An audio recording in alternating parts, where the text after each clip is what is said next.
right. Well, good morning, everyone. I am very excited to join you here, and I want to say thank you for inviting me into your space and to share a little bit about my story with you and a little bit about the work that I do here in our community. And I know we've got a super basic PowerPoint. It's not going to be too intense, but I wanted to say, as I'm talking, you can feel free to, raise your hand and ask questions. I do a lot of different types of trainings throughout the community for different organizations and businesses, schools, and whatnot. And I like to keep things very conversational because I think that just helps us build connection together. And it's not just me droning on and on and on and on for 45 minutes. So if there are questions that come up, please do raise your hand and we can connect about those. But yeah, here's I like that fancy trans flag that's waving in the background. And then funny story. So before I jump in, I actually have a 6-year-old daughter who I dropped off with my folks so that I could come here and talk with y'all. And I dropped her off at a Baptist church up in Proctor because that's where they attend. And so she's actually in church right now. I don't generally like to attend there personally. But that's a little bit of my story. So she's there, and so it's very interesting to be with all of y'all today, knowing that that's where they are simultaneously, and everyone right in church is meeting right now. But so yes, my name is Sean Hayes, and my pronouns are he, him, and his. I am the executive director of Trans Northland, and I also am one of the few co-founders who started that group. Um, and so I figured I'd tell you a little bit about me and my story. And that is actually really intertwined with how I got involved doing the work that I do. And so hopefully it'll all come together and make sense to you. So I am mostly from Duluth, Minnesota. My dad was in the Air Force, so I was actually born in the state of Virginia, and we moved around a little bit until I was in about 6th grade, which is when we relocated here to Duluth, Minnesota. And I grew up, as you can imagine, I mentioned there at a Baptist church. I grew up in a super conservative family. My immediate family, my parents, and then their extended families as well. Very conservative, very evangelical. And so that was my first experience of what community could be or what it could look like. So we were the family, and they still are, but we were there every Sunday. We were there every Wednesday night, every single church work day or movie night or whatever it was that was going on. We were there. And I had this realization actually just in the last couple of years because I've been thinking a lot about what type of community do I want to be a part of building here in the Northland for trans folks, for gender nonconforming people, and everyone who sort of falls under that umbrella. And as much as I have a lot of anger and hurt and things about my experience with the church, which I'll talk a little bit about, that really was my first like understanding of how people can come together in community, who can connect, who can take care of one another and support one another, sort of aside from the religious beliefs. But, showing up in a small group and all the kids, we would play and all the grown-ups would have their conversations. So I was very, very much involved in the church at this point up until I started to realize maybe around junior high that I was attracted to women and I was assigned female at birth. So when I came out, they were like, it's a girl. And everyone was like, yep, she's a girl. And that's how I lived my life until I was 27 years old. So my story is very, I'll say, I think it's interesting. But yeah, so it was about junior high that I started to realize there might be something a little bit queer, a little queer happening with me.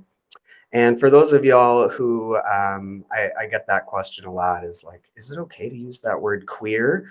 Because a lot of folks who are older than me, when they were young, that was a term that was used to belittle and to hurt and to harm them. And something the folks in my generation have done is sort of try to reclaim that word. And so that's a word I use for myself. I identify as a queer trans man.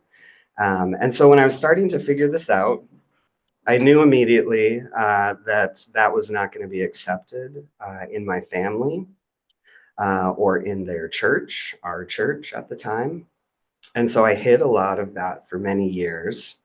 And then, gosh, it feels like ages ago. But basically, I ended up joining the military after I graduated high school. I joined the Air National Guard, the 148th here. And it was during my training where I left and I was out of this state. I actually met my first partner. Her name is Rebecca. And that sort of jump started my journey into queerness.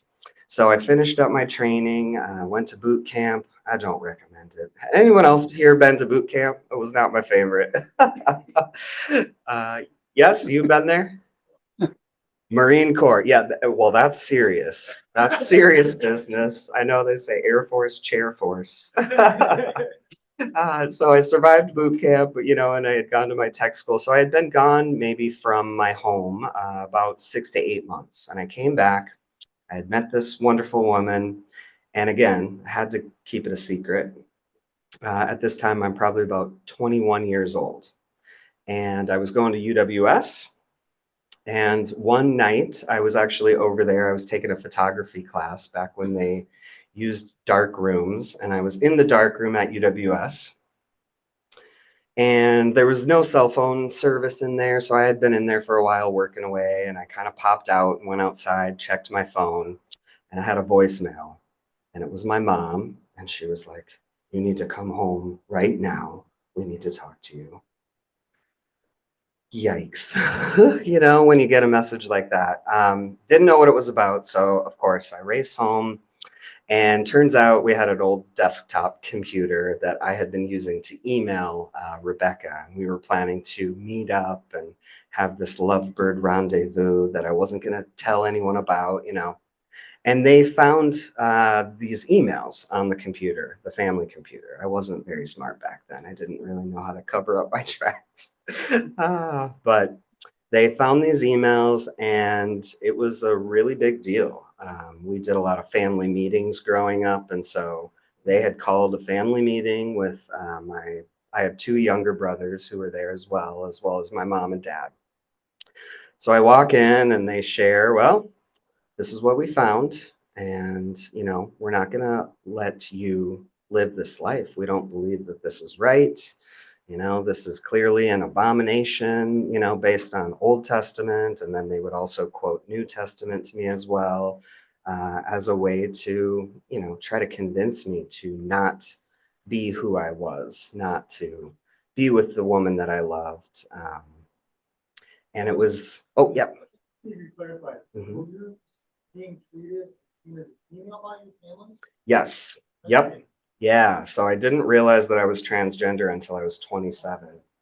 Yep. So at this time, I was still presenting as a girl, young woman. And they basically gave me an ultimatum at that time. They were like, well, you can't, be connected to our family unless you write this person off, quit talking to her, quit thinking about living this lifestyle. And even now, thinking back, I'm kind of amazed at myself that I was able to be brave and actually stick up for what I knew that I needed to do for my life after, my entire lifetime being taught that this was wrong, that this is sinful, and all of that. And so the very next day, I went over to UWS and I dropped out and I quit my little part-time gig at Caribou Coffee on the spot, and I packed up my entire life in about 3 hours. At that time, I was still living at home, and my mom sat in my room while I packed up everything. She sat in a corner and read me Bible verses, and whew, it takes me right back to those moments. It was tough. It was really tough because I was close with my family, and I'm working on becoming more close with them now to this day as well. But it was very, very hard. It was heartbreaking. a young 21-year-old person who just wants to live my life and be supported by the people who love me. And that was not to be, sadly. And so, as I finished up packing up my life, I walked outside, and there was a whole crew of all of my church friends and their church friends that they had called, and they sort of were kind of coming to do this like last minute intervention kind of thing. Baptist. Yep. So they all showed up and surprised me. And so I had an opportunity, and I just kind of, went through each one of those people, and I said, I love you, but I love myself as well. And I'll see you later, kind of, and I hopped in my car, and I ended up moving across the country to where my first partner, Rebecca, had been stationed at Langley Air Force Base in Virginia. And for about 2 years, I didn't have contact with any of my family. They would not communicate with me after I made that decision. I think I got, while I was gone, maybe 3 different phone calls from them. One was to let me know that one of my best friends had been in a really bad car accident. One of them was to let me know that our family dog had died. And then another one, another car accident, my littlest brother had gotten into a car accident. So all of these bad news calls, that's about the only communication we had for those 2 years. And then, as things do, relationships change and end, and that one came to an end. And my parents reached out, and they were like, "Hey, we know that this relationship is ending, and we miss you. We want you to move home. We'll come out. We'll come out and help you. We'll, drive you across country. We'll do all these things. We just want you home." And I had to say, okay, well, I'm willing to come home, and I'm not going back to that Baptist church. I'm not going to come home and be this person that you think that I should be. I want to be very clear about that. This is who I am. I was very much in tune with myself at that point, and knew that I was attracted to women. And so I was like, that's the thing. That's the deal. I'll come on home if that's acceptable. And they said, yep, we love you. We've missed you this time. Um, and it's interesting because I found out after the fact, after I had moved, I got a letter in the mail from this church, from the pastor of the church, who had officially, they had done like this entire excommunication process for me, which thankfully I was not a part of. That would have been really awkward. But basically, my parents and my brothers kind of went up in front of the church and said, "Hey, this is our kid. Here's what's happening. These are the choices that she is making, and we know this goes against God's word." And so it was a whole like church meeting of everyone deciding that, yep, we do need to excommunicate this person from the church. So I got that letter in the mail while I was living in Virginia. And I think it was that same night I ended up getting like super drunk for the first time ever in my life. Don't recommend that. But yeah, and so I came back home, and it was very odd, because really my only community at that point in this town had been the people in the church. So I didn't have really any friends that I was coming home to. I knew my family would be there. And I ended up finding a little apartment over in Superior, Wisconsin. And that is when I really first started to connect in with the local LGBT plus community. I played a lot of softball growing up, and of course, there's tons of lesbian softball teams you can join. That's sort of a stereotype that I played right into. Oh, pun, played it. So, I got involved, right, with these local softball teams. My first ever experience going to a gay bar was JT's bar. I don't know if anyone remembers that over in Superior. Yeah. I still miss that place. I think it's Izzy's barbecue now or something, but that was my favorite spot. Yeah. Are you lesbian or trans? Oh, I'm getting there. I'm almost there. Which, and I'll say this is a very similar story to a lot of folks in my position who didn't have any language. We didn't have any understanding of what it meant to be LGBT. Of course, my parents weren't teaching any of that, right? They weren't teaching us the words transgender, that word. I hadn't heard that word until I was 26 years old. Never had heard that word. And so, I had moved back and I had started building relationships with a lot of lesbians in town, a couple of other queer folks as well. And I always sort of had this like gnawing suspicion or question in me, kind of to your point. And how I end up describing it oftentimes is, are there any like puzzler people who like to do puzzles in here? I kind of hate puzzles. I'm too impatient. But like I have done enough where it's like you have this piece and it looks like it's gonna fit there, and it's just slightly off, but it looks really close. And so that is sort of this feeling that I had had for many years, and I didn't know how to describe it. There was a point when my first partner, Rebecca, had asked me, and I've asked her recently if she remembers this, which she doesn't, but I have a very vivid memory of her asking me when we were together, if you could become a guy, is that something you'd want to do? And I remember my response immediately being, well, yeah, but I could never do that. I could never do that to my family. I've already kind of crushed their hearts and I'm like this black sheep of the family already. And so to, even consider what that might meant, it was like I can't wrap my brain around that. And didn't want to cause hurt or harm. That was never my intention, trying to figure out who I am.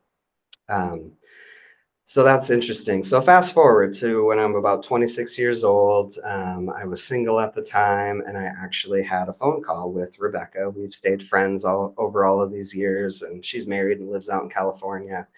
Um, and I was sort of describing to her that there were parts of my body and things that just didn't feel like they were me. And it's weird to try to describe that to someone else, to try to sort of wrestle with that within yourself. But I remember we were having this conversation, and it was her who said, well, have you ever heard the word transgender? And I had not. And I was like, what the heck is that? And she was like, well, do some research. She didn't like preach at me or anything. She didn't tell me that I was or wasn't.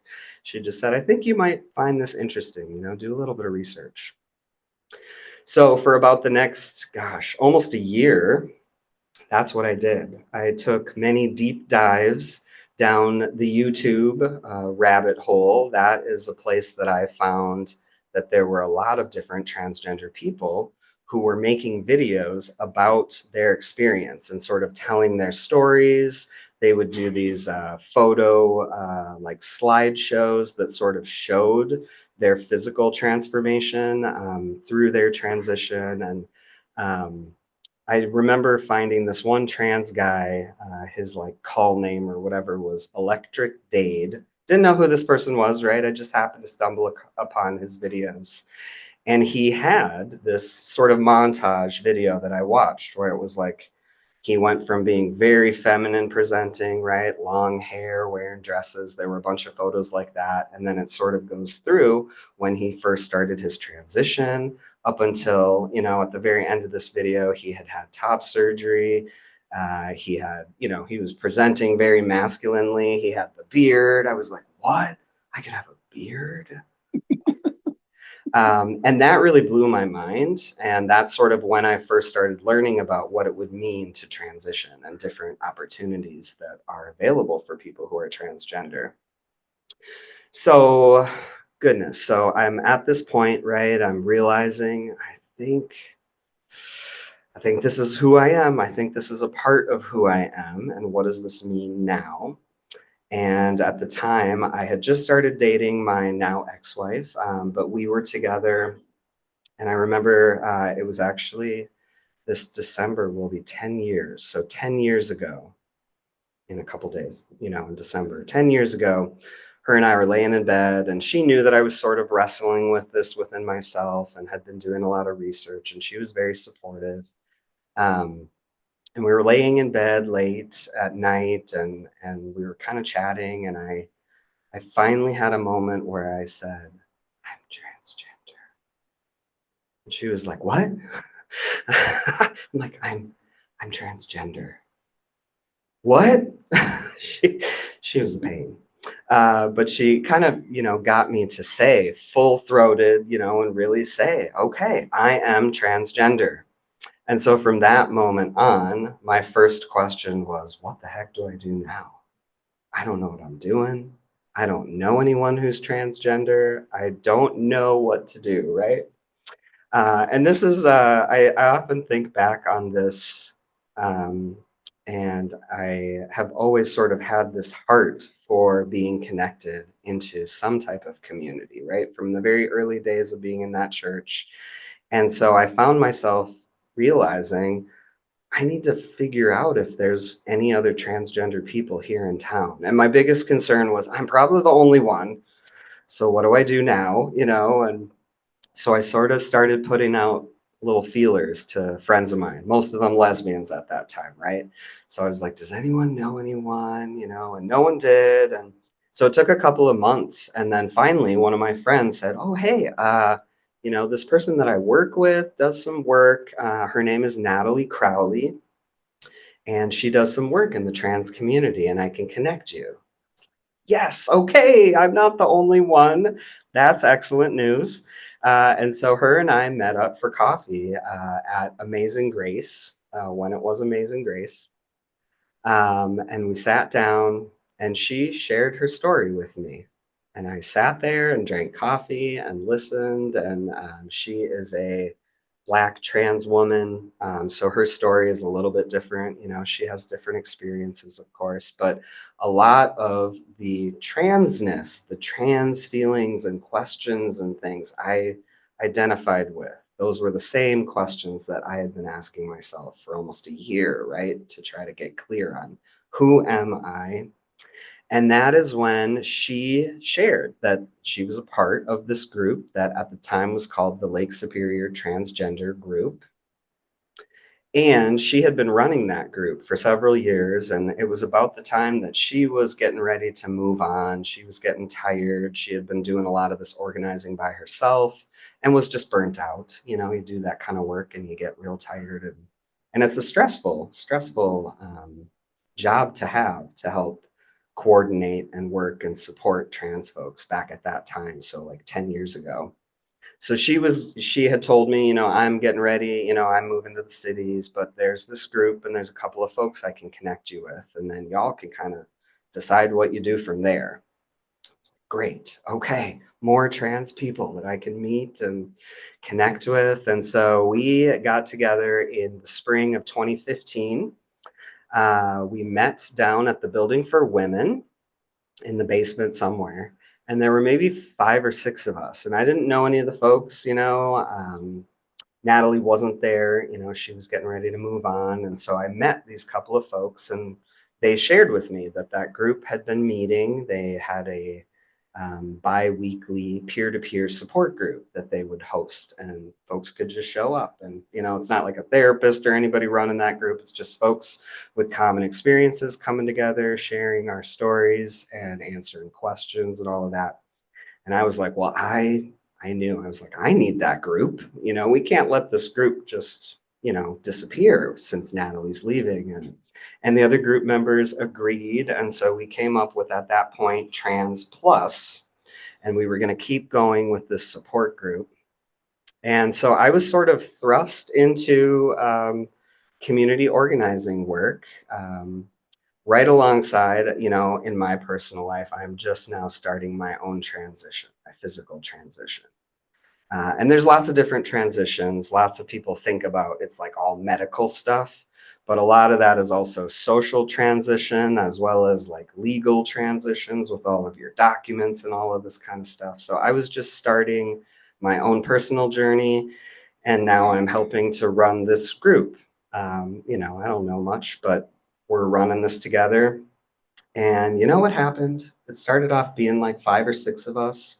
And within maybe 6 months, we had been meeting at uh, the Rural AIDS Action Network, or RAN. They offered us space. So we were meeting in this little upstairs room they had with like burnt orange shag carpet, folding chairs. And we went from about 5 of us to about 40 within 6 months. So we grew out of that tiny little burnt orange shag room.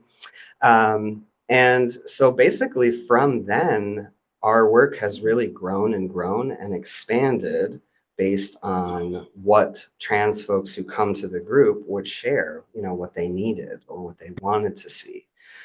So we had kept going with this support group that was meeting twice a month, and I was facilitating that along with one other of my buddies. And what folks started to say was, hey, group is great, but it'd be cool to like go bowling or go hiking or have a bonfire on the beach, like can we plan more events where we can get together and just kind of connect and just be together. And so the work that we were doing with Trans Plus expanded. We started planning these community type events. Where oftentimes we would say, hey, it's just for trans folks, this is a safe space for our trans folks and gender nonconforming folks and anyone under that umbrella. And then oftentimes we would also open it up and say, hey, bring your friends and family, everybody's welcome. We want everyone to come in and connect, get to know each other, and feel like they have that sense of community. So gosh, it was around that time we also had started to host a couple of annual events. Transgender Day of Remembrance, which just happened. It happens every year on November 20th. And that is a day where we remember.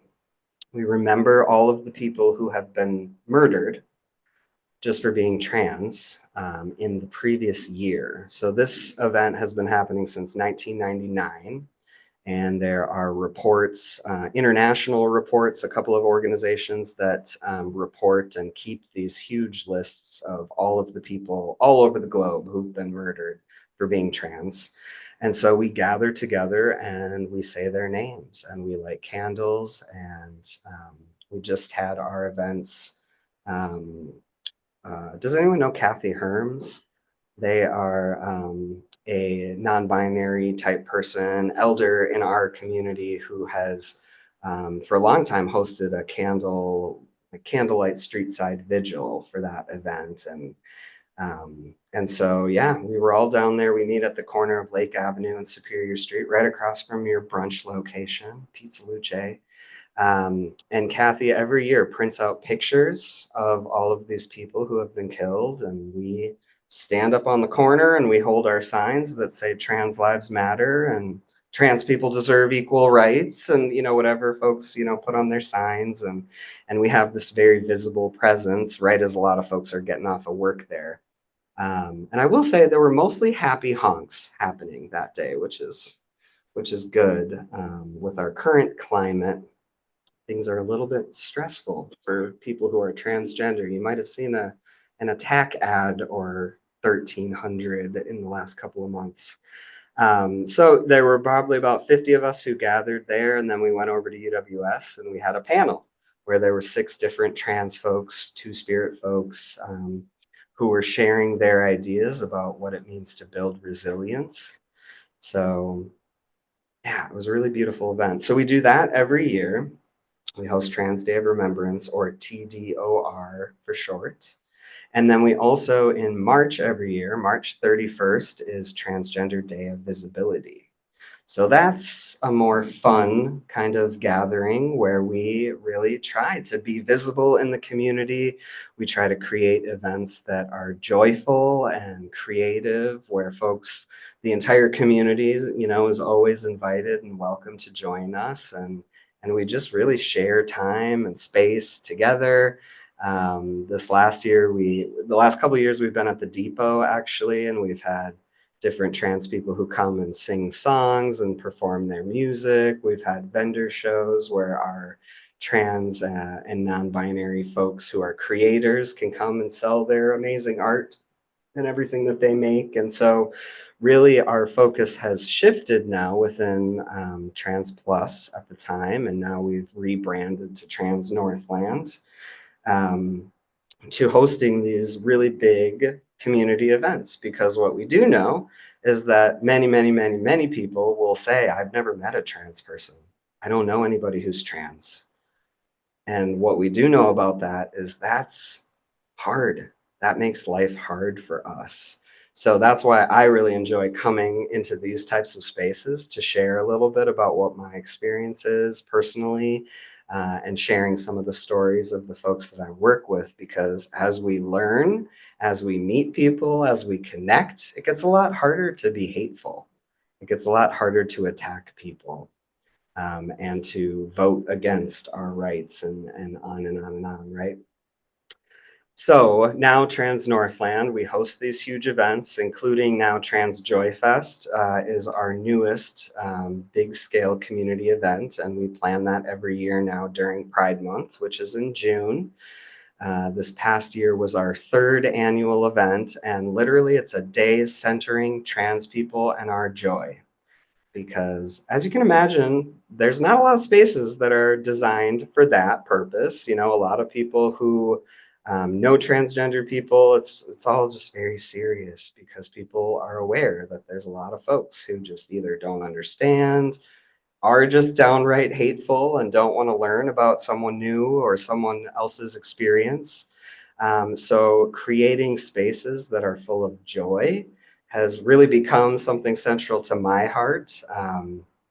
Because about 3 years ago, one of my very dear friends, his name is Evan Adams, he was another fellow trans organizer. He worked at Lifehouse with a lot of queer and trans youth, and he died by suicide about 3 years ago. And that really rocked our community. He was very well known and well loved by many people. And it was about a year after his death that I had been walking down in what did it used to be called Lake Place Park, I think, and now it's the Gitchio Day Aking Park there, right above the lake walk. And I had been walking down there one day in the winter, and I was thinking about him, and these words just popped into my brain: Trans Joy Fest. Um, and I was like, what? What? I didn't like the name. I'm kind of weird about stuff like that. I'm like, oh, could it be like Trans Joy something or other? Like, and it just kept coming to me over and over again. And I give full credit to him as my transcestor for giving me this idea. And we ended up planning that first event in about a month's time and had over 1,000 people come and attend that event. Um, and so every year, we just want to make that bigger and more joyful, and invite more and more of y'all to come and join us at those types of events. So another thing that Trans Northland does, keeping an eye on our time, we do resource navigation. So basically that's me getting lots of emails from people in our community saying, hey, who's a safe primary doctor I could go to who's going to treat me like a human? Or, hey, do you know employers that are trans affirming or are LGBT friendly places where I could apply to work?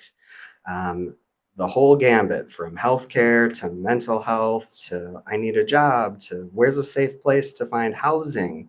I get emails like this all the time. And then I work with those folks, right? To say, well, hey, these are the folks that we've built relationships in the community with. These are the organizations, these are the businesses. You could apply here. Here's some safe places where you could live. And we try to connect folks and get them to a safe place where they're not just thinking about surviving day to day, but they can actually start to build their life and get grounded and find joy, right? And all of this hard stuff. So we help folks. And one of the things that's very interesting, it was last year, I believe, it might have been the end of 2022. But within the last year and a half, Minnesota has passed something they're calling the Trans Refuge Bill. And that's in response to a lot of the legislative attacks that have been going on. Mostly, they've really sort of revved up in the last 5 years or so. You could even say probably about 10 years ago is when we started to see folks saying we need to ban trans people from bathrooms. We need to ban trans young people from playing sports that they want to play on. Yes.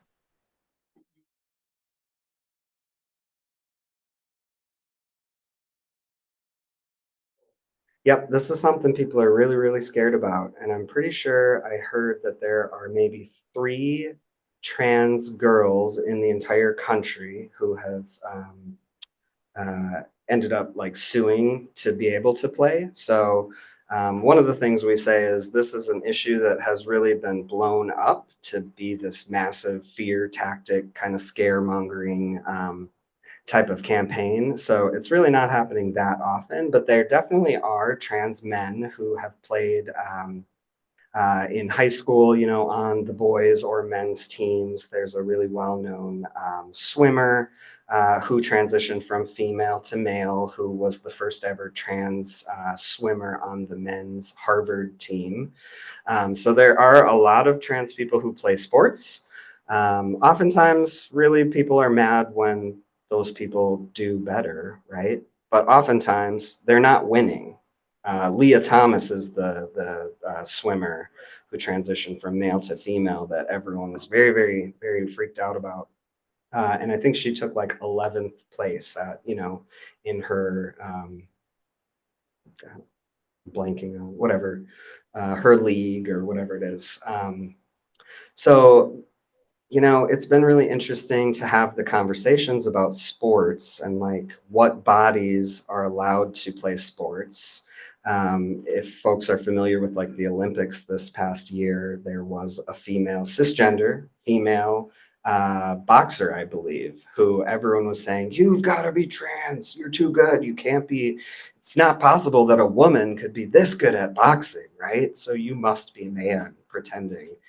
And that's not the case at all. She's a cisgender woman. I was just listening to a podcast actually that was naming like the Williams sisters as well. They've come a lot of under a lot of fire over the years during their tennis careers because they were so damn good that people were like, there's something wrong. There's no way you could beat me in this. You know, I'm very good at this, you know. And so, you know, what I say is, or what I believe is that folks should be able to play in whatever sports team they want. They should be able to use whichever bathroom they want because, shockingly, when I go into a bathroom, it's to pee by myself, alone in a stall with no one else around watching me. Oftentimes, it's the trans person's problem, right? We're the ones who are supposed to sort of fit into these boxes that society has created for us male, female, you must be these ways, you must be these ways, you have these body parts, so therefore you are this. When we have lots of people who are intersex, lots of women who have hysterectomies and they still identify as women. I use that one on my mom too because she has a really hard time with the body parts part, which again, I think it really doesn't impact many people other than folks who may be in a locker room like that.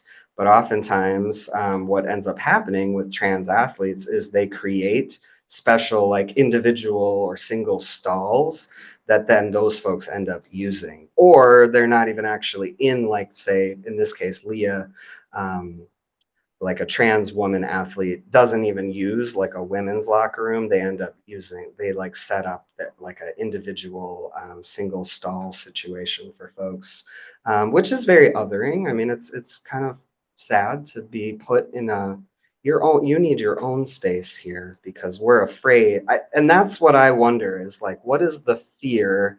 The fear is that trans women are going into bathrooms and locker rooms to cause harm, to rape women and to hurt them. And that has actually never been documented. What I more know about is that the trans people who end up in prison experience a lot of harm. They're not able to access their health care anymore. They're often put in, you know, like for me, if I went to jail, I don't know where they'd put me. They might put me in a women's side, they might put me in a men's side. I just don't want to go to jail because I don't want to have to deal with that, you know, because that would be scary for me as a trans person. Yeah, oftentimes, and the work that I did before I started working only with Trans Northland is I worked at a nonprofit in town called Men as Peacemakers, and they do violence prevention work. And so, what we know about people who are in marginalized groups, so folks who aren't sort of the mainstream cisgender man or woman, those folks end up experiencing higher levels of violence, right? That's why we have a day where we celebrate and try to remember all of the people who've been murdered for being trans. I agree. And I like that you said too, you mentioned the word binary. And that is something we talk a lot about is that the US in particular is our society is super binary. I mean, I remember even like 20 years ago, I had a friend who was a woman, cisgender woman, and she never liked to wear dresses and she would always get crap from people. And she was like, this is just not my style, right? I don't have to fit into this pink box perfectly. None of us do, right? Or into the blue box. We can actually like cross over those things. And when you think more about gender in general, it is a really expansive thing when you look at other cultures outside of the US, too. Even indigenous cultures who are native to this continent had two spirit folks, had third, fourth, and fifth genders, and all over the country, that's very or all over the world, I'm sorry, it's very common for there to be more than just the two genders, right? And so I think what your point is like, we need to actually continue having conversations because trans people want to feel safe and we don't want to cause harm to other people, right? And so what oftentimes ends up happening is this back and forth yelling. And it's like, well, yeah, this is a more nuanced conversation that we have to be willing to have. And folks on our side can get defensive and angry and be like, well, this is what we need to see. And on the other side, that oftentimes happens as well, where there's just a very defensive reaction from both sides. But what would it look like for us to sit down and really say, okay, well, yeah, where would you put me in a prison? What would be the safest for the people around us, for me to be around who those folks are, right? And so I think something that I think a lot about is how that sort of black and white thinking is very limited and doesn't actually include all of the different ways that we show up in our world as humans, right? We're very expansive, capable of lots of things. Yep. There was a whole campaign actually about 10 years ago where there was this cowboy guy in Texas who was taking photos in women's bathrooms and saying, this is where you want me to be. I was assigned female at birth, and you're saying this is the bathroom I need to go in. Do you women feel comfortable with me being in here with you? And they didn't, of course, right? So yes, very well said. And that's something I talk a lot about in the trainings that I do is there is sex assigned at birth, which they look at your parts and they're like, you're this or you're that, right? It's a girl, it's a boy. But actually that wasn't right for me, right? You know? And so yeah, we talk about gender identity as being what we know in our brains, what our brains understand our gender to be. So apart from physical parts. So then, like when you think about people who are intersex, for example, those people have different varying genitalia, chromosomes, all sorts of stuff. I think I actually just saw a statistic that there are as many intersex people as there are redheaded people. So this is something that happens quite often, but oftentimes when those babies are born, the doctors will say, well, you should maybe do this surgery so this kid goes this way or that way. And then the majority of the time, those kids grow up and say, I wish you would have waited. I wish you would have let me realize and come to that conclusion of what gender they are, because then oftentimes they end up having to go back and get things changed and switched up. And it's a harmful process.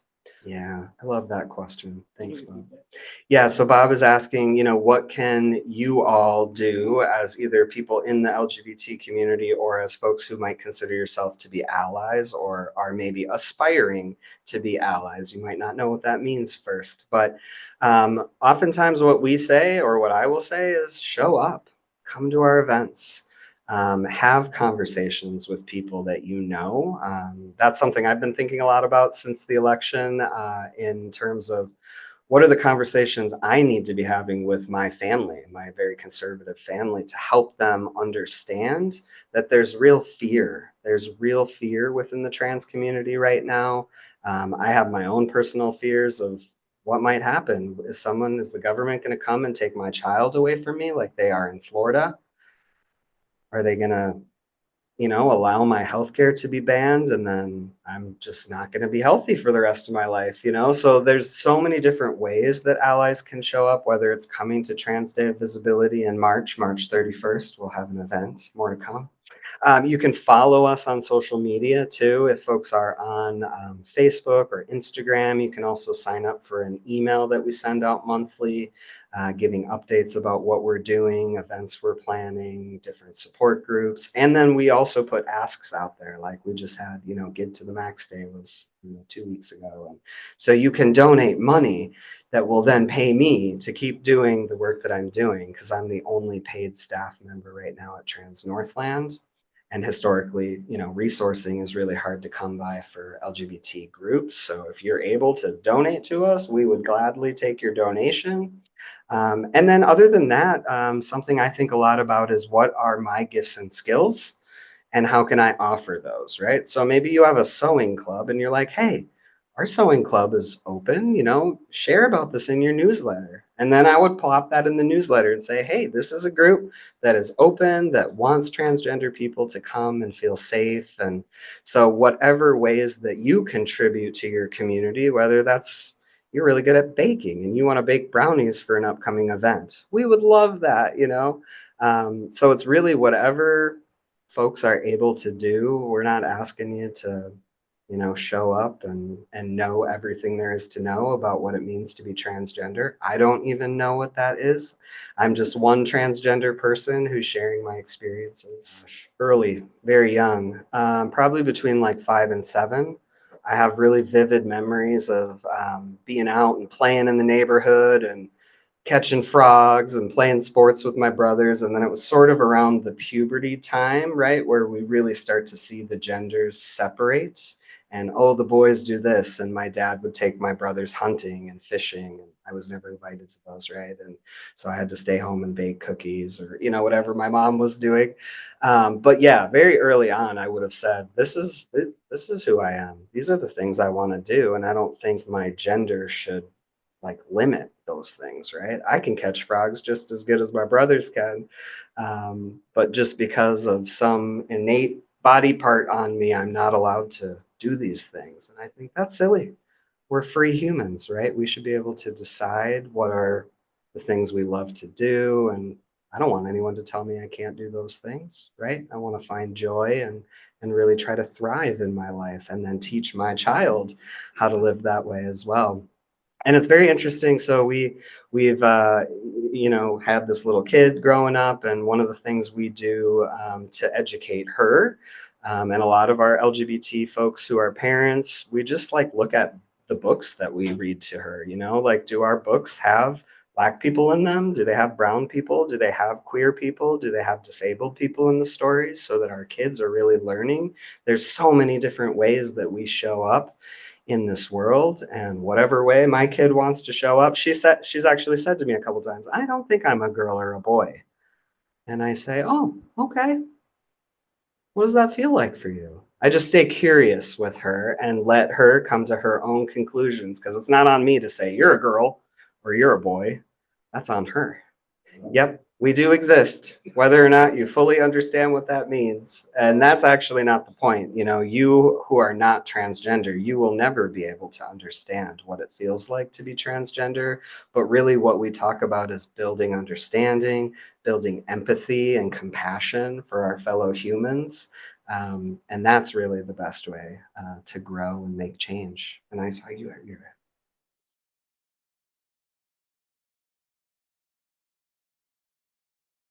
Good question. Yeah, so when I moved back here, I was probably about 24 or so, and it was a struggle. I was angry for a lot of years because that was really hurtful. And I'm actually just started recently, sort of thinking about my own spirituality again, where I had slammed that shut. That door was shut really tight, and I didn't want to look at it ever again. And now my kid is like, "What happens when you die?" And I'm like, I don't know. I'm not sure what I believe about that. And so I'll say, there's a lot of different people who have a lot of different ideas about that. And you get to decide what that looks like for you. Right. And so it's kind of through her questions that I'm like, oh man, I kind of got to figure out what it is I believe. Um, and I still don't know. Don't know. I'd say maybe I'm an agnostic. But with my family, basically, I had a lot of people early on who said you should cut them off. That's what they did. They disowned you, they kicked you out, they forced you to move away. You should just cut them out. Um, and that never felt like an answer for me. I was very close with my family growing up. I would have said, actually, when I was still like maybe in junior high, like I wanted my mom to be my matron of honor. Like she was my best friend. We were very close. And so the idea of cutting people off just never really resonated with me. And so, what I have chosen to do is to try to figure out every day, every time that we interact, how can we actually be in relationship, even though we have these completely different worldviews? And turns out it is possible to do this. It is not easy, though.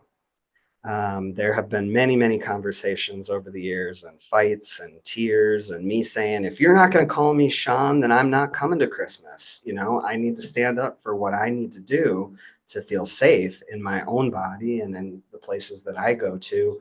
And then we have those hard conversations. We've had a lot lately, leading up to the election, as well as I went over there the day after the election, and she knew that I was, upset with the results,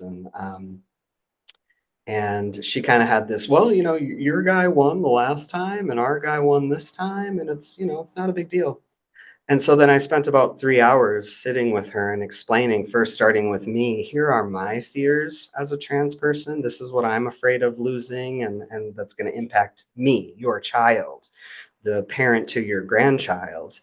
And then I shifted and was like, okay, and I also have a lot of privilege. I have a job, I have a home, I have healthcare, I have all of these things. So imagine all of the people in my community here in the Northland who don't have those things. They're really terrified. And then to even expand it further, think about the people in Georgia and Tennessee and Mississippi and North Carolina, where all of these bans have been voted into law. Those folks, if they're able and have some money, are relocating. We've had a lot of people move to Duluth actually in the last 2 years alone. And we're getting tons and tons more emails now post election of folks saying, what's Duluth like for trans folks? And I oftentimes will say, well, it's really great as long as you can connect in with our community. If you can find trans folks, you're going to find all of our allies too, and you're going to be connected rather than isolated, right? We really want people to lean into community. So, long story short, I am very close. I would say I'm very close with my parents. My brothers are also still really conservative, and they do their best to not use my name at all at family gatherings. They won't use my old name anymore, or some people will call it a dead name. That never felt right for me. My old name is oftentimes what I hear around the corner, that they still use that name and they use those pronouns when I'm not in the room. But they have done a good job of doing their best when I'm there, and they always talk about me being dad to my child, because that's who I am to her. She hasn't known me any other way other than that's my daddy.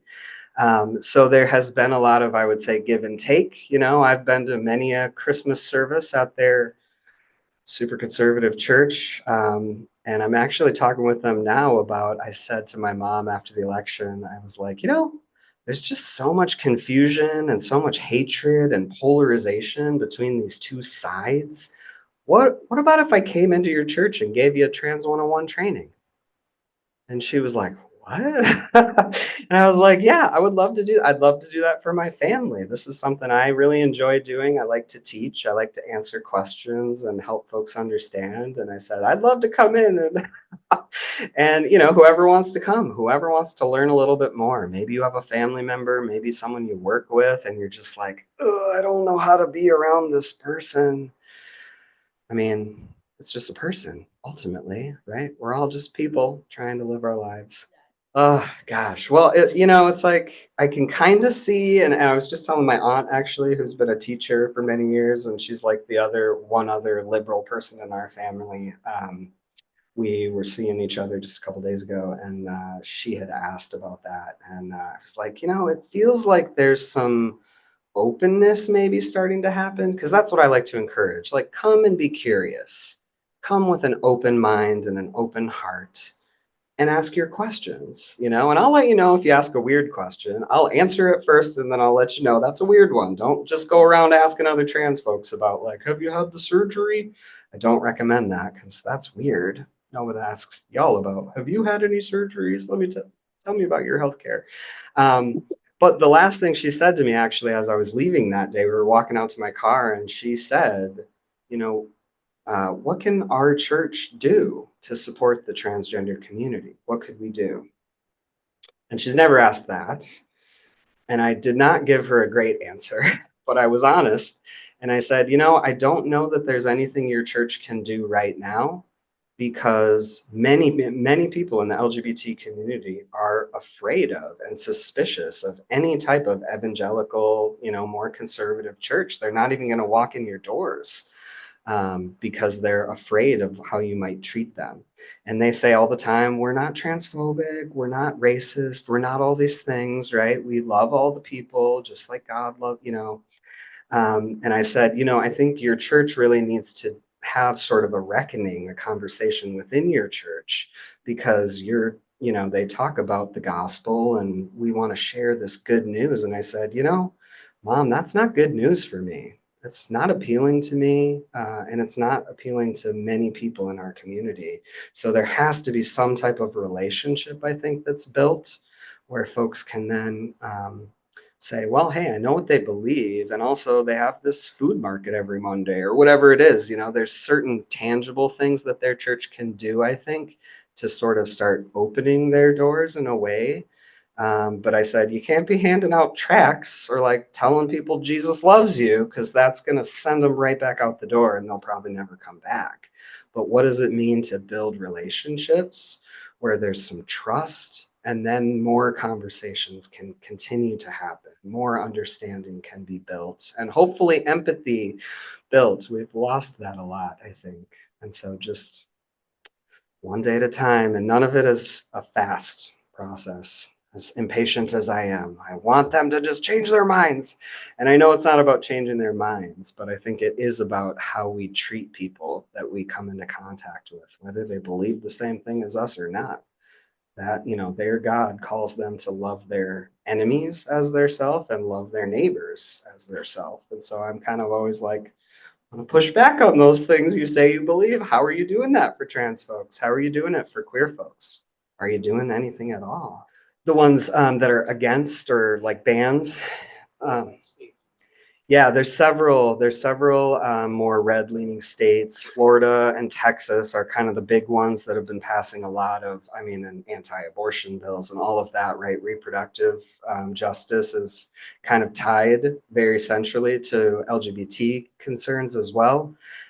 So yeah, a lot of, Tennessee, North Carolina, there was, gosh, I can't remember how long ago it was, maybe 5 or 6 years ago. They were one of the first states to ban like trans athletes, and they saw a huge decline in their like tourist rates because a lot of LGBT folks and our supporters said, don't go to North Carolina, don't host your shows there, don't bring them revenue, like, let's send this message that LGBT people are allowed to live where we live and like live our lives. And so, yeah. And then actually, if folks are interested, there's a Supreme Court case that's starting on December 4th that comes out of Tennessee. They banned gender affirming healthcare for young people, for youth in Tennessee. And so that has now made its way, and it's actually historical.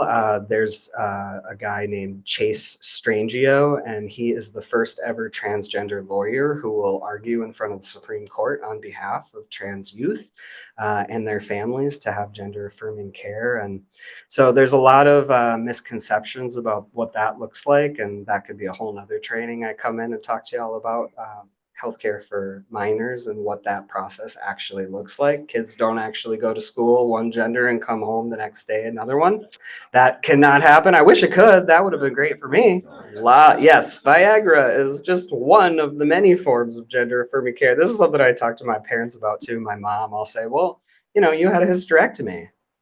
That's gender affirming for you, right? But it doesn't actually change your gender identity, right? You still identify as a woman, even though you don't have all those like womanly parts anymore, right? Yeah, yeah, she's still a woman. It's almost like it's not about parts, it's about who we are on the inside.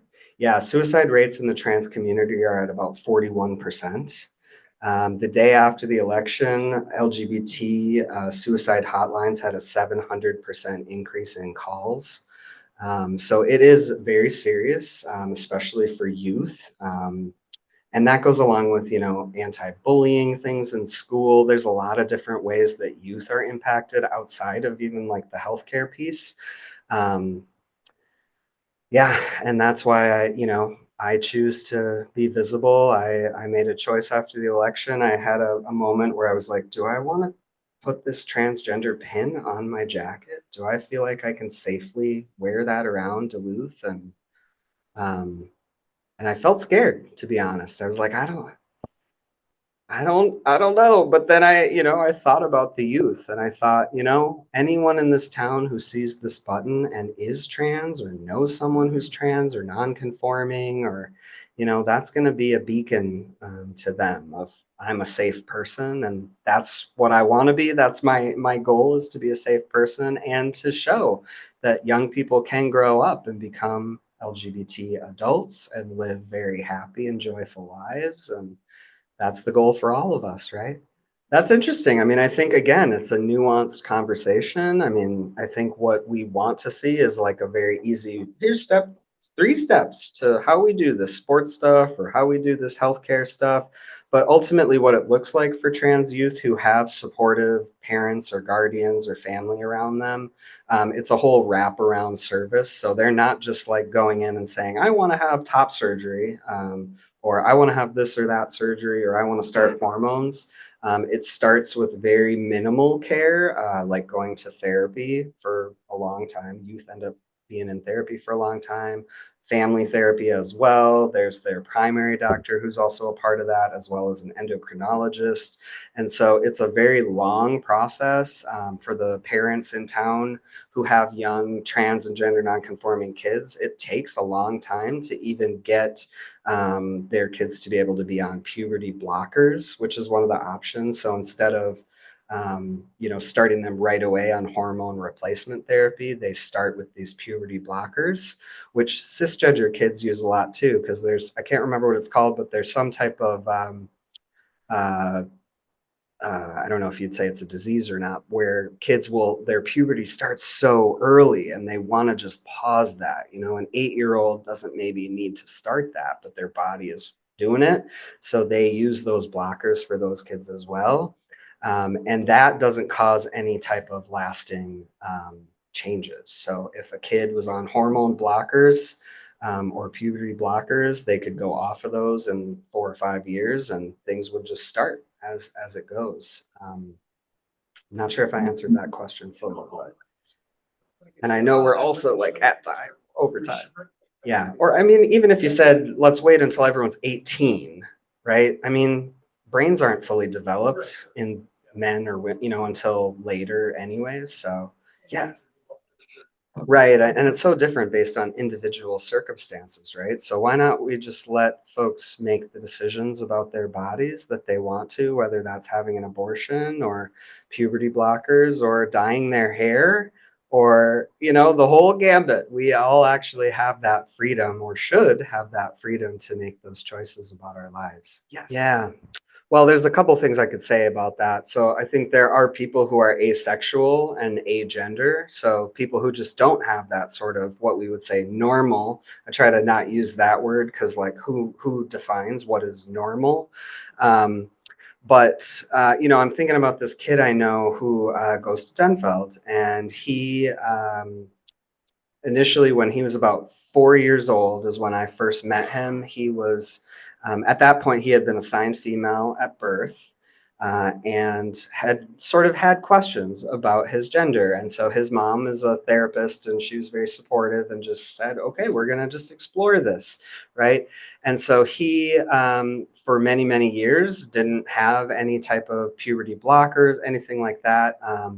He started on puberty blockers when he was 12 and he just recently turned 15.